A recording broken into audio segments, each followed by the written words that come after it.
Thank you.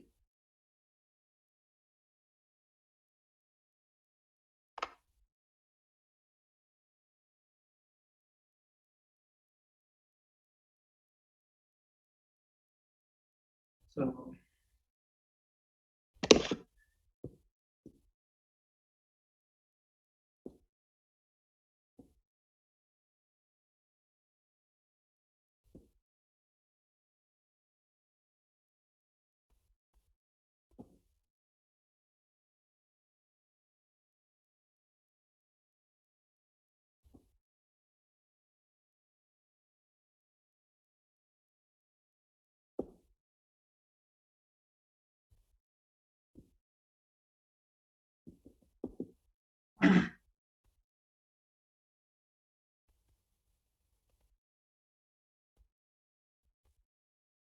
So in the previous class, we were about riba and its prohibition in Islam as decreed in Quran and in very so after for a Muslim who believes in Quran, uh, if something has been mentioned as prohibited, the rationality, no further uh, justification is required. But uh, this is also a tradition. A lot of scholars have explained why something is prohibited. What is the logic and what is the uh, wisdom behind prohibiting something. So, in the same spirit, Imam Fakhruddin Razi has said in 5 points what is wrong with riba. So, according to him, say for example, the first thing that is wrong ethically and morally is that riba is exact this money without any counter value, while as a man's property is unlawful for another. It should be noted that profit is uncertain while the excess amount creditor gets is certain.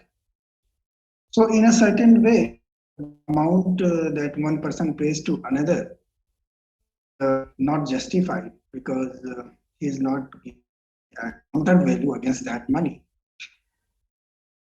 This is unjustified because he is not the losses; he is only taking the profit. So when a lender gives money to the borrower and the borrower does something money and he incurs losses. So despite that, he has to return the principal as the interest amount. So is not going to share the losses. He is certain to get the profit. So that is one aspect. That is why in some the initial literature on Islamic finance also use the word profit and loss sharing system, PLS, profit sharing. So Islamic finance is about profit and loss sharing instead of only profit sharing, not the loss sharing. And so I explain this situation, words of Nassim Nicholas Taleb, who is a thinker and a mathematician, he has written about skin in the game.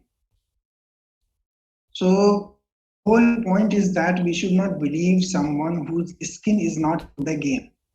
So if I borrow from his ideas, then in case of a lending and borrowing transaction which is based on interest, the lender's skin is in the game because he is not responsible for the negative. He is not accountable. He is not going to suffer from the negative consequence of the business to which he is lending money because he has already taken the something as So he can exercise the right to sell that pledge and recover the money, the principal as well as the interest amount. So basically, his skin is not in the game. So his position is asymmetric because he will benefit from the business, but he will not suffer from the loss of the business. That is one aspect. And the second point that Razi has mentioned, Reva is forbidden for because it prevents men from taking part in active profession. The moneyed man, if he gets income through Reva, depends upon his easy money and abandons the idea of taking pains and earnings his livelihood by the way of trade or industry. Imagine a situation where there are a lot of billionaires and millionaires, and they have a lot of, at the same time, because of consumerism, because of greed in the society, a lot of people are ready to borrow money. Then those who have already money with them will do. They will just sit and will not indulge in any economic activity, and they will earn money by lending their money at some interest. So it is preventing um, a lot of people from doing some active profession, some active economic undertaking, some active economic activity. So it discourages the prevalence of riba or interest discourages people from indulging in active economic professions. And the reason is that if some those who have a lot of money with them, they will not do anything. They will just lend their and on interest, and they will earn interest on their money. This is what, say, for example, in India, a lot of people who had actually do such this kind of thing. Uh, uh, when at the end of their life, they have a lot of money in their, they just do the F of that money, and the interest that comes from FD, from I mean that is their earning. Uh, I mean this is I mean you can think of this point like this. So this is happening with the senior citizens, but even somebody is young, say for example at the age of 30 or 40, and he has a lot of money, so he can become lazy and he may be discouraged to participate and undertake any entrepreneurial activity. So that is the second point. The third point, the contract of riba leads to a strained relationship between man and man. It leads to frictions and state society of good. You can understand this third point by looking at the plight of the farmers in India, uh, because uh, and the third point can also be understood by those persons who took loan at the peak of 2008-9 crisis in US, and after some time they became homeless. Millions of people lost their jobs, and as well as they lost their houses that they had taken on mortgage. So if they will look at the society, that in the same society, rich people are living a lavish life, and they are deprived of their jobs and their homes also, and they don't have anything, but at the same time they have to repay their whole interest principal amount also, and the as well as the interest amount also.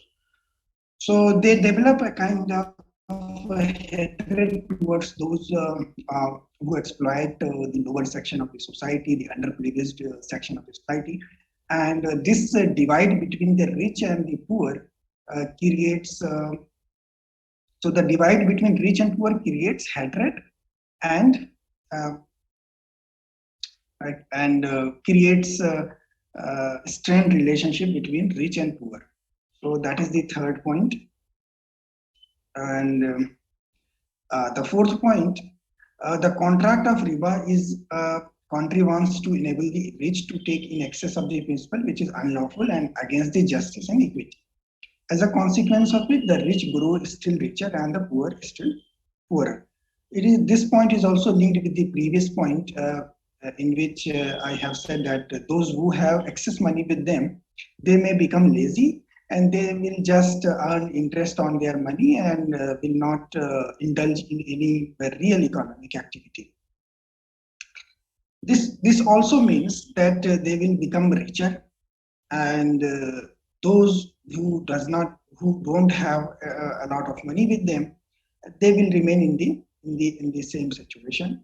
And so, in other words, we can say that the rich people are becoming richer and the poor are still poor, or they are becoming poorer in some cases if the divide is becoming more severe.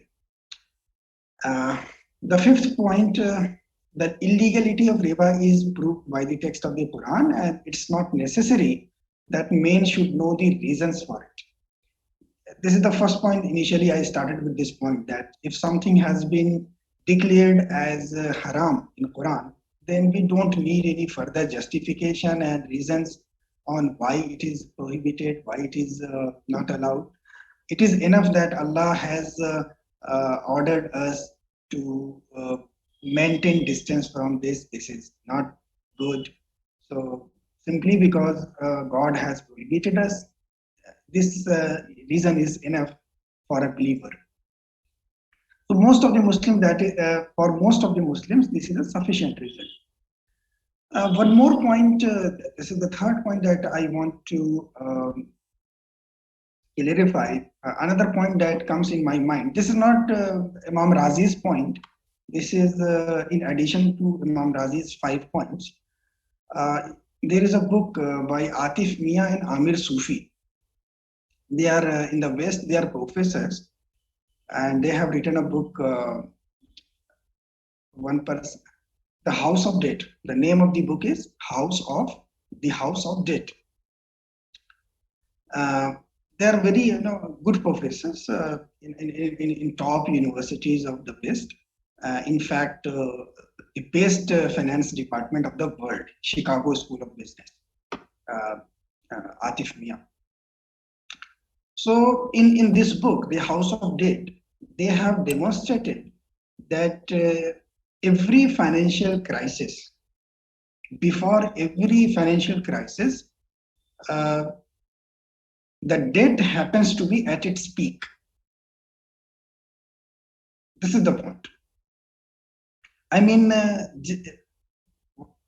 every time some financial crisis has happened, be it 2009 and at or 1932 or any 1991, there are some regional crises also. So what they have found that before every crisis, financial crisis, the loan or debt happens to be at its peak. So this is their finding. So what we can conclude is that a riba or interest-based system actually leads to instability in the economy. Instability means it is prone to crisis. And crisis means millions will lose their job, millions will lose their houses, families will be destroyed. It's a lot of pain. Crisis is a painful thing for the society, for the humanity. So in this book, they have demonstrated that one of the major reasons for the crisis is that loan, because people start living on loans. Their house is on loan, their assets, for example, cars is on loan. So when something wrong happens, all their system is destroyed, and they become homeless, they become jobless, they become penniless. Everything is destroyed. So, and especially if they have differentiated between two kinds of loan, that is consumption loan and investment. So especially they found that it's more about consumption and less about investment. Investment loan is something which is taken from financial institutions for the purpose of creating some new product and services, establishing new businesses, establishing factories, etc. But consumption loan, for example, house loan is a consumption, car loan is a consumption, or uh, uh, in fact, education loan is also a consumption loan. So we can extend our thinking and we can also consider these as investment loan, but these are consumption loan because we are consuming that in the present, and our purpose is not to create some new product and services and start new business out of that consumption. So consumption loan, if there are two, if we divide the loan into two types, investment loan and consumption loan. So as per Atif Mia and Amir Sufi, consumption loan is the main culprit. It does not mean that investment loan is good. Investment loan, some other aspects are there. But in this book, they have found that consumption loan is basically linked with financial crisis. So the house of debt show that debt, especially the consumption loan, happens to be at peak before every financial crisis. Therefore, debt can be considered as a source and cause of instability. What can be considered? What is the crux of, what is the main point that they have explained in their book through data is that debt is the main source and cause of economic or financial instability. Financial instability. Or in other words, a system in which there is high debt is more prone to financial crisis. So this point is an additional point apart from the Imam Razi's 5 points, but I thought it appropriate to share it with you. So that was about interest. Now the second important prohibition apart from interest is gharar. This is also prohibited, and in the sources of Sharia, that is Quran and Hadith, gharar is explained. So what is gharar? The second major prohibition is that of gharar, which refers to the uncertainty or hazard caused by the lack of clarity regarding the subject matter or the price in a contract or exchange. So if two parties are indulging in a contract, basically there should not be any ambiguity regarding the main, the subject matter of the contract, and regarding the price, and regarding any other important points.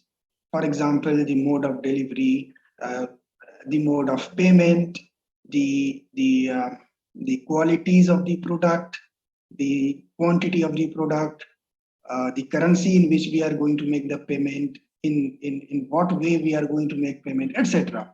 These are the details.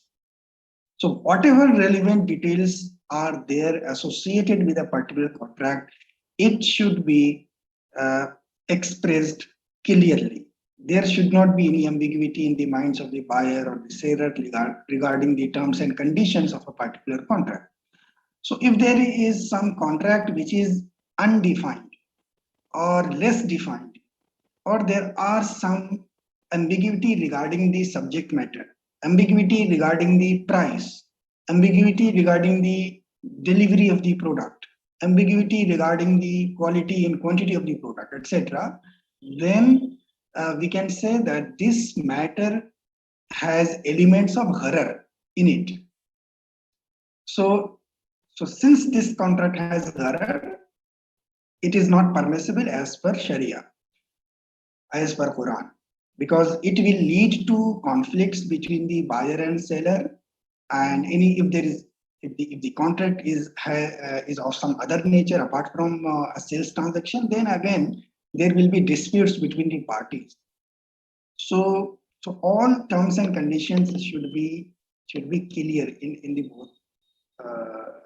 So this is actually the idea is very simple. The idea is that a contract should be clearly defined. There should not be ambiguity. There should not be uncertainty. Uh, I mean, something which is unknown, undefined. It introduces gharar, and if there is gharar in a contract, one party can exploit another party. One party can cheat the another party, and this will lead to conflicts. This will lead to exploitation and injustice. So, but beforehand, everything is then the chances of conflict is very less and minimized. Another term that is related with gharar is khatar. Khatara, Urdu में बोलते हैं ना खतरा है खतरा खतरा. तो khatar is basically risk. And gharar and khatar are related terms, but there are certain differences also. Gharar is normally translated as excess risk. So risk is not prohibited. Some excess risk is prohibited. Excess risk. Because every business activity, every entrepreneurial activity, it involves some risk. In fact, the definition of entrepreneurship is that includes the word risk taking. Risk taking is in most of the definitions of entrepreneurship. Entrepreneurship is desirable. Undertaking business activity is desirable. So why should risk taking be not allowed? So risk taking is allowed, but gharar is slightly different.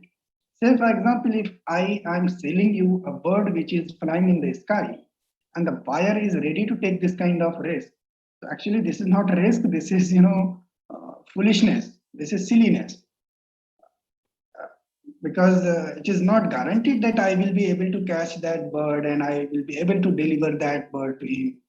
But so if there is so much of uncertainty in a particular transaction, that kind of uncertainty is not. The normal business uncertainty, the normal business risk is, of course, there is nothing wrong in normal business risk. And most of the time, businesses, the future is unknown. So there is always risk, the involvement of risk in a business. So normal risk is allowed. So even if we translate gharar as risk, we have to add the word excessive. So excessive risk is not allowed. Normal risk is allowed.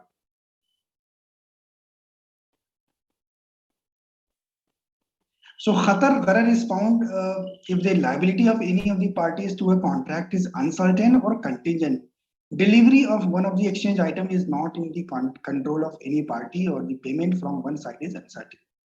So for example, if somebody is not able to deliver the product, so there is no point in selling that product since he cannot deliver it. So something which he cannot deliver it, something which he has no control over it, how can he sell that thing? So even if he will sell that the thing, it will lead to conflict between parties. So it is not allowed. So in the legal terminology of juris, gharar is the sale of thing which is not present at hand, or the sale of a thing whose consequence is not known, or a sale involving hazard in which one does not know whether it will come to be or not. The sale of a fish in water or bird in the air. This is classical example. But in today's context, any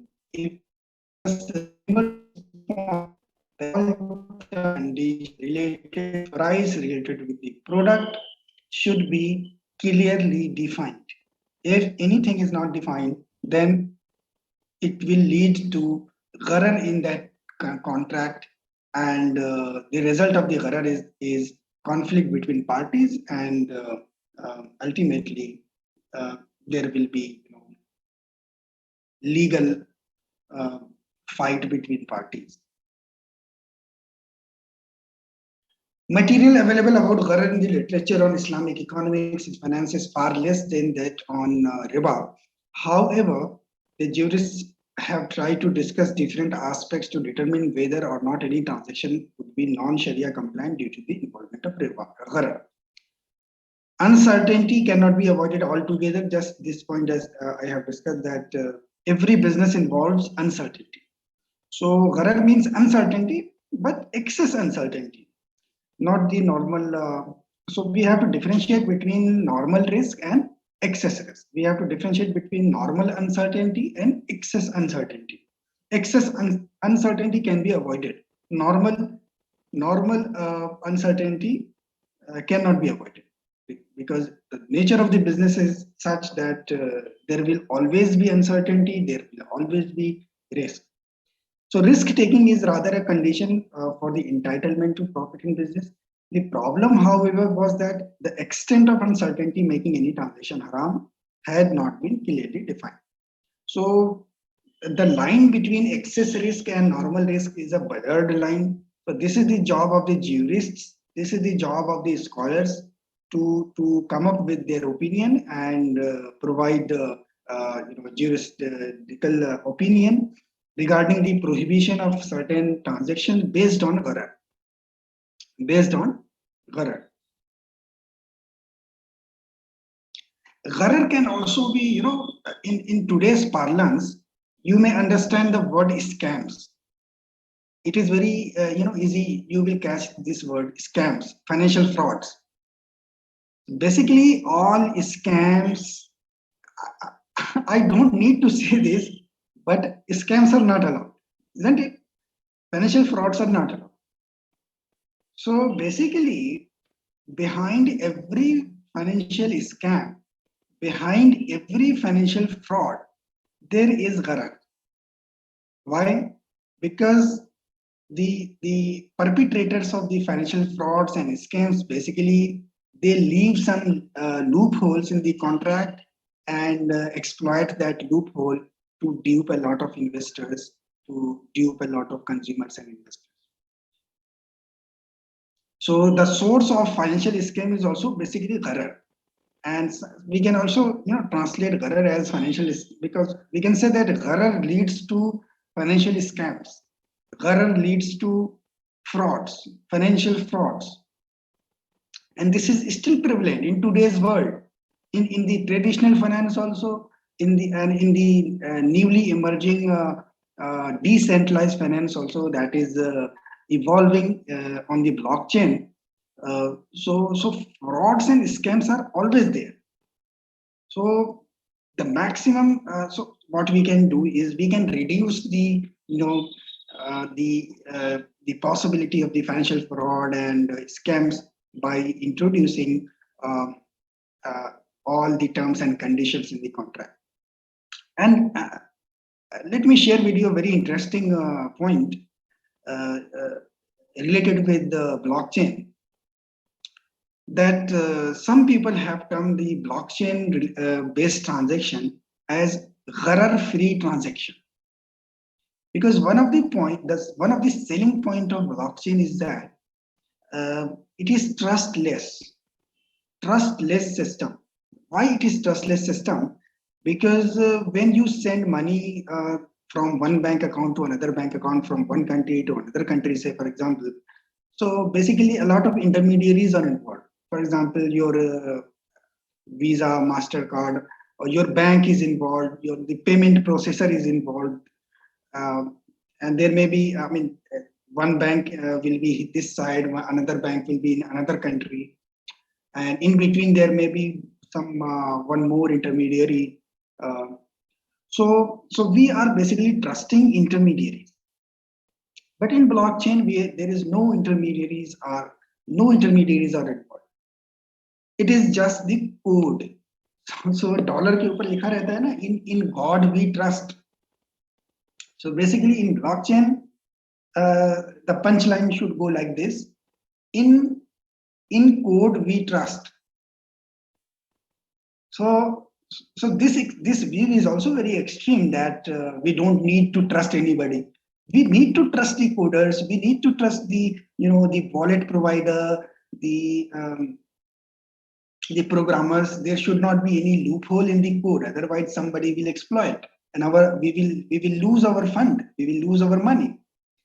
So basically, we are trusting the code, we are trusting the programmers, we are trusting the software providers, we are trusting the all related parties and groups that are involved in the blockchain, and believing in the integrity of those parties. But these intermediaries are different from the traditional intermediaries, that is, in the case of financial institutions and banks. But there is some point that blockchain may be gharar free, blockchain may be a gharar free transaction because it is transparent. There is no scope for fraud. If the code is good, it is, the program is good, and there is no loophole, there is no um, uh, security breach, the possibility of security breach is not there. Some hacker cannot exploit that system, uh, or any flaw, there is no flaw in the code. Then that system is gharar free system, because there is no scope for if for exploitation, there is no scope for uh, uh, fraud and scams, because the code is open source, everybody can see that code. Those who understand the programming, they can look at the code and they can verify whether something wrong is there in the code or not. So so some scholars have this opinion. They are linking the Islamic finance with the blockchain, and they say that blockchain is can be a gharar free system, because gharar can be avoided by coding.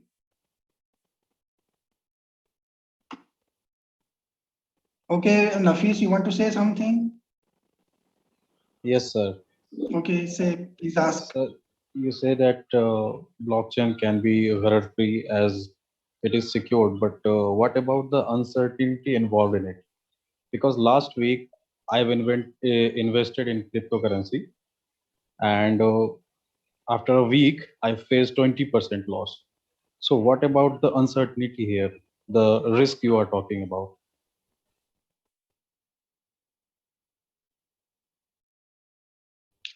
So 20% or 30, see, investment, basically you are talking about investment. If you are purchasing the coins and tokens, then it's an investment, and every investment involves uh, risk, and the market is subject to a lot of different factors, including emotions, apart from fundamental things that derive the value of a project, for example the cash flow. Because like traditional companies nowadays, even crypto projects and blockchain are earning their own cash flows. So say for example, in the last 1 month, Ethereum has generated more than $1 billion of revenues, and that revenue basically goes to the miners. Right now it is going to the miners, but and some portion is being burned also. So burning means basically in traditional finance, we buy back shares.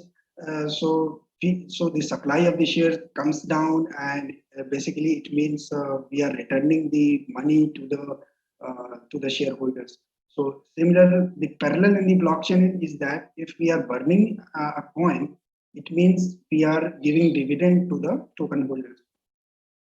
So your point is that your portfolio is down by 20%. So that is risk. That is risk. That is a common risk. 20% is a normal movement in in crypto, because in traditional finance, in stock market, 20% down means crash.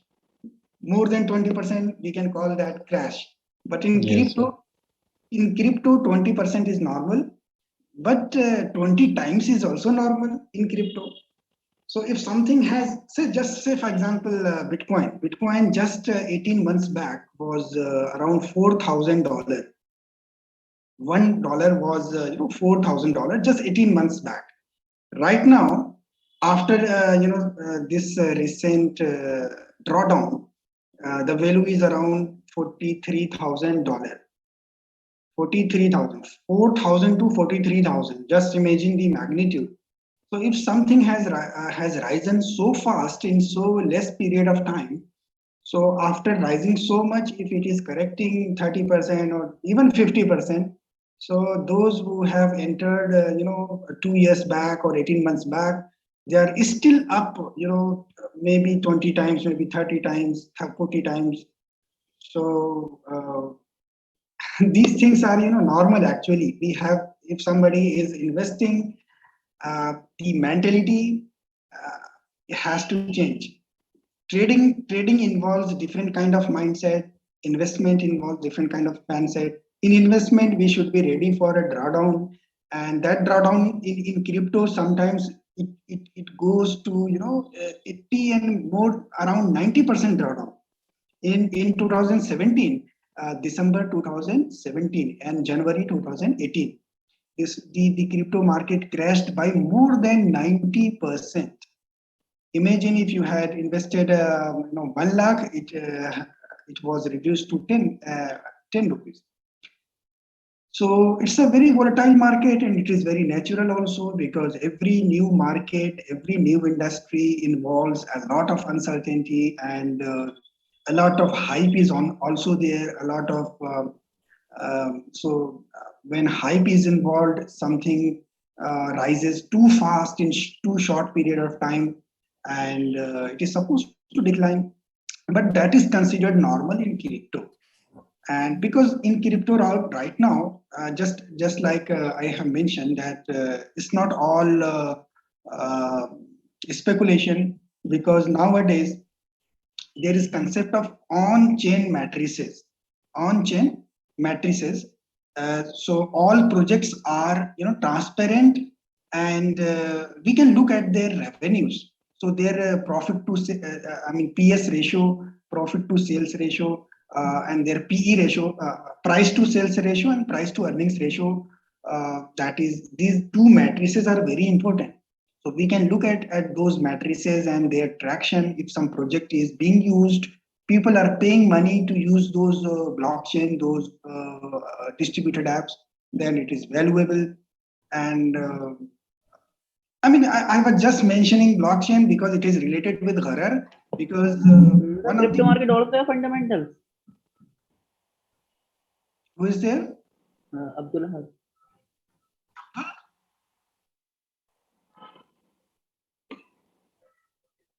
Excuse me, sir. Yes, Sir, I yes. have a question. Sir, what do you prefer in today's time, where to invest, in stocks or in crypto? Mohsin, what's your question? Sir, what do you prefer, where to invest, in stocks or in crypto? See, it's not about preference. It's about basic concept of finance, that is diversification. These are different asset classes. Stock and equity is a different asset class. We should always invest in stocks.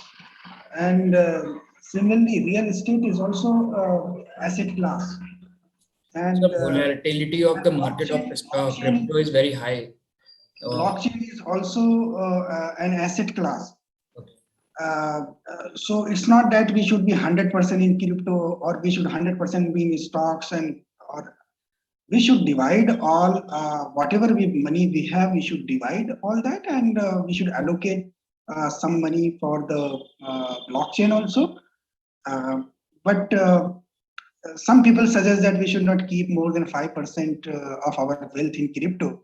Some say that we can increase our investment in crypto till 10% of our wealth. But as just who was there, who had mentioned that 20% drawdown. Yes, sir, me. So just remember that, are you ready for bearing 20% drawdown? If you are ready for that kind of loss, then of course you can invest 50% also, 100% also, Sir, but that will not be so prudent. so can we conclude that the cryptocurrency are not prohibited? It should be free from Gharar. Of course. Why cryptocurrency should be prohibited?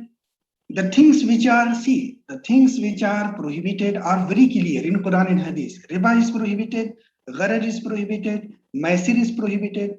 So maisir we will talk later in the later class. Maisir basically is gambling. So, so if these elements are not there in a particular blockchain project, then it will be permissible and Sharia compliant. Sir, is there is any concept of halal or haram in cryptocurrency? Whether Bitcoin is halal or Ethereum is haram? Is something like that? That is what I am teaching you. That riba is haram, maisir is haram, and gharar is haram. So how do we screen the stocks before investing? How can we know that whether Bitcoin is halal or haram? You can see the project in which the amount is financing. Bitcoin is a currency, and Bitcoin is just currency, and it is halal, and I mean it is more Islamic than the fiat currency, because printing. See what are the governments all around the world they are doing? They are just printing money, and the result of the printing of money is inflation.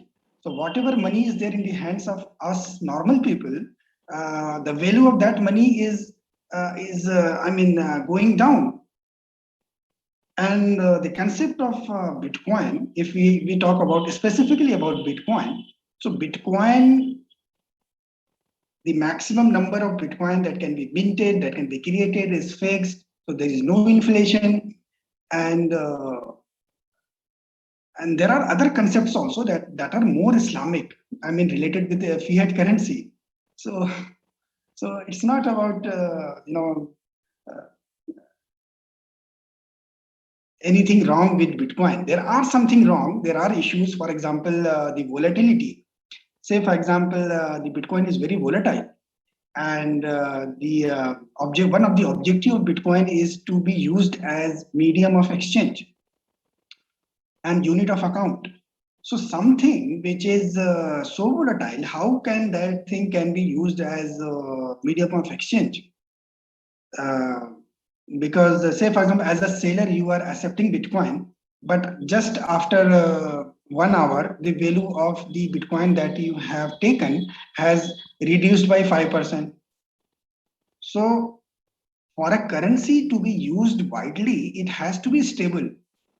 So there are some other solutions. For example, in blockchain, we have the concept of stable coins. We have concept of algorithmic stable coins. So algorithmic stable coins are always pegged to a particular currency. For example, there is Tether, but there are serious gharar issues with Tether also, because Tether claims that they keep equivalent money in their bank account before issuing that on the blockchain. But in fact, they are not ready to audit, let their bank accounts to be audited. So until their bank's accounts are audited, how we will know that what they are promising is right or wrong? So there is element of gharar in Tether. But if you talk about DAI, DAI, that is the algorithmic currency of MakerDAO. It is an algorithmic stablecoin, and we can look in the blockchain that behind every DAI there are digital coins, and the collateralization ratio is more than 100%. It is around 150%. So the number of DAI that can be issued is known, and there is cap on that also, because it cannot be issued in an unlimited manner. So if somebody, so some of the issues that are there with Bitcoin has been solved by stable coins. So, and there are other concepts. Okay, let me end my session here. I will share you one paper on Bitcoin. Somebody asked whether it is allowed haram or halal. So I will share you one recent paper on this. Kindly go through that paper, and we will continue this discussion in the next class.